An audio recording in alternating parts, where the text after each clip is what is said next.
Hey everybody, Gary Fong here, and got some questions on the, inevitably this question was going to be asked, what is the difference between the a6300, the a6400, and the a6500, the new APS cameras from Sony, the mirrorlesses. And so I did this comparison chart after checking with my friends at Sony and the engineers, and I want to go over them with you so you can kind of see. It's very interesting, the evolution to put a camera in between one that's existing. You might say, well, the 6500, you would have thought that they would have brought one above that. The only difference that really stands out on that one is that it has probably the very expensive thing to make, which would be the in-body image stabilization. That's why it's more expensive. But let's compare the three. So right over here, I've got the feature comparison, and so we'll talk about eye autofocus. So the a6300 has regular eye autofocus, as does the a6500, which means it's a function that you actually pick and you activate it, and then you turn it into eye autofocus mode. Under a6400, it is real-time eye autofocus, which is what they call AI tracking, and it happens in continuous shooting, continuous focus. Next one would be object tracking autofocus. So on the a6300, you would put it on lock on, expand, flexible spot, which is the technique that I've been showing in my Unleash the Power series of videos. But in the a6400, you don't do that. You do a new feature just simply called real-time tracking. And you just put it on expand, flexible tracking, expand, flexible spot. So that actually it's going to take a tiny bit of retraining, because it did that for me. Just simply learn the new nomenclature, which is you turn the camera onto real-time tracking, and then you let the camera prioritize. If it can see the eyeball, it will focus on the eyeball if it's a human subject. Now, coming up soon will be animal subjects, so that's going to be really interesting. I think that comes out in April. The a6500 does not have that and is not on the upgrade path for the firmware upgrade for that really cool feature, real-time tracking, which I sampled in San Diego with the A9 with a new version 5.0 firmware upgrade and the new a6400. It really redefines autofocus, and this video clip will age well, because you'll look back and go, wow, it really did change autofocus. So let's go to autofocus points max speed. Now, all of these in the new a6300 Plus have a lot of phase detection autofocus points, 425.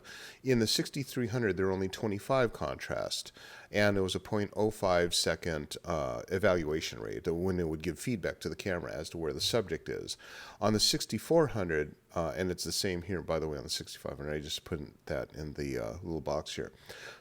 On the 6400, this is quite different. You have 425 contrast points. The phase detection autofocus points gets you to the spot, and then it releases it. Whereas contrast will go to the spot, past it just to make sure, and come back, which is actually slower. But in AI tracking, they put all of those together in an evaluative kind of approach to track the subject using contrast and phase, and they have the ability to wipe the sensor clean real fast. Even though it's not a backlit sensor, they're able to do 0.02 2/100ths of a second in calculating the autofocus, which is a new record.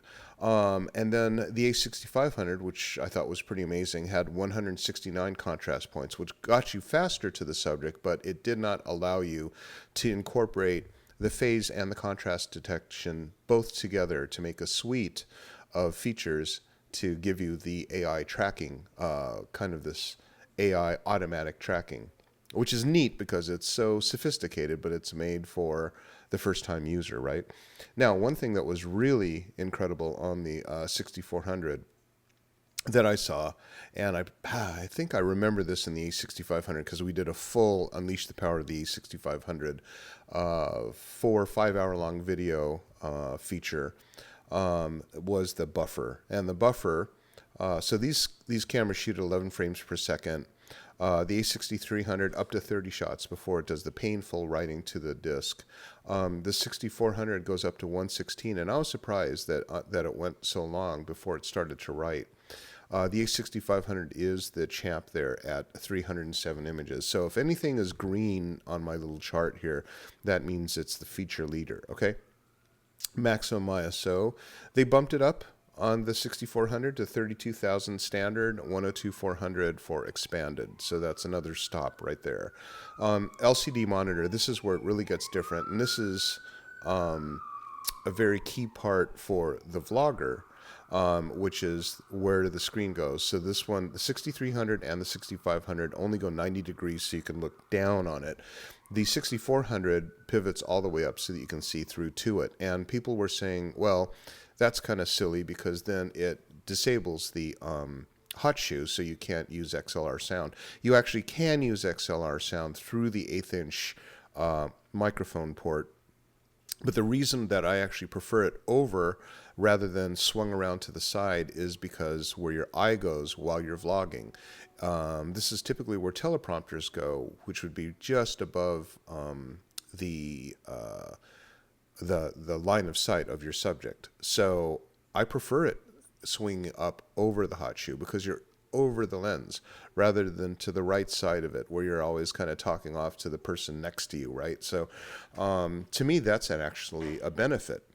In video functions, both of the 6300 and the 6500, well, the 6300 has S-Log 2 and 3, the flat picture modes for our colorization later in post, and the 6500 has slow and quick video functions. But now the 6400 has two additional ones, which one is HLG, and HLG hasn't fully hit yet, I don't think. It's called hybrid log gamma, and we were shown this at one of the press events at Sony. Hybrid log gamma allows the broadcast monitor to receive the flat log profile image, and then it will send the kind of the LUT on top of that so that it would be decoded at the point where it's going to be viewed. Now, why is that important? Well, if you're a DP or a director, it's really kind of cool to be able to change the color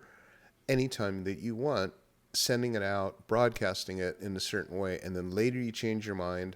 Of course, this could be for digital projectors and like in theaters, or it could also be in streaming for like, Netflix or whatever. How cool would that be? Of course, you'd probably be one less movie in your lifetime because you spent so much time tinkering around with the color of your each scene, or maybe not. But it's neat to have that ability because, those of us who kind of create a product ready for broadcast, we're a little bit horrified afterwards when it goes out there that you see that you could have done something a little bit different. And now this enables you to go back and kind of change the color of a scene if you want to. Proxy mode is, as it says here, it will allow you to shoot in these very, very high megabit per second capture S-Logs, very thickened data, which takes quite a bit of editing time. Under proxy, you're able to basically edit in a very, very slender file, but send your editing to the large file so that it can then render it later, which is kind of neat. And from what I've heard, that you can take that file, upload all of your kind of raw-ish images up to your what they call a render farm, and then let it sit on the render farm so that it will then planch or output or process your exported files while you sleep at night, right? But you can do all of your editing on the proxy, which means that you're not loading up your computer with insane amount of processing requirements. The next one is in-body stabilization, which is something that the 6500 has, and that really is a cool thing to be able to have in-body stabilization. You can tell quite a difference when you have that. So those are the things. 6400 might be a little bit more tripod friendly. but they do have these features. And from what I know about the 6500, it's not on the list to get these new focus features. Now, here's the interesting thing, the price. And I don't know why, and I checked this map and suggested retail price and street price. These are all pretty accurate. 6300 was $1,099, which I don't understand. 6500, $1,199, but the 6400 is coming out I think March of 2019 at $999, which effectively would obsolete the 6300 because there's nothing about the 6300 that is over and above the 6400. However, on the 6500, yes, you do have stabilization. But man, talk about a camera for video. I mean, you've got the ability to do some really crazy things. HLG and you know, in something like this. And by the way, it has a great touch screen live video autofocus where it'll object track. All you need to do is anoint by touching it with your finger, and so long as you are taping, it will hang on to that one subject unless you recommit through the touchpad. So to me, it's a pretty all around for the price. The 6400 is a massive improvement over any of the other cameras on this list. Okay, so hope that helps you with your purchase. I hope that doesn't make you sad if you have a 6300. I have a 6300, and honestly, if that was the only camera I ever had for the rest of my career for doing anything between film or stills, I'd be happy with it, as I would be with the 6000. I mean, people are taking out their old Dianas, right? I'm not saying that you don't want the coolest things, but what you do have with the 6400 and the new technology is a lower failure rate in autofocus. You're going to nail so many more shots with this new AI tracking feature. So, and then of course in video, how can you beat the fact that you're going to have video that captures motion but locks onto your subject? Pretty cool. Okay.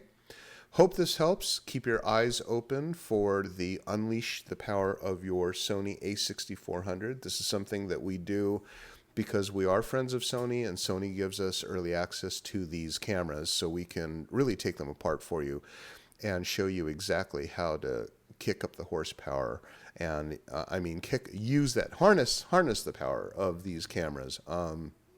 My background would be I'm really good at the technical stuff, and I'm also really good at the using of the stuff, but I'm also good at explaining the bridge between the two in the quickest way possible. So in the Unleash the Power of the a6400, I'll have a quick setup for those of you who are doing portraiture or action photography or vlogging. I'll have all of that quite well set up for you so that you can get to it really quick and use it. The thing that I think is really kind of a bummer with Sony technologies is so advanced, but people don't have time to learn it. And so that's why it's kind of become my calling in order to bring that to you. And also take a look for the Feature Finder app, because the Feature Finder app allows you to punch in a feature, like say if you want to find out where eye autofocus is, and it will tell you where to find it in your menus. It'll tell you third tab over, fourth page, sixth line down, and it'll explain what the feature does. So it's pretty cool and allows you to customize. So look for those two things. The way to find out when they're going to be available is to subscribe to this channel. Thanks for watching.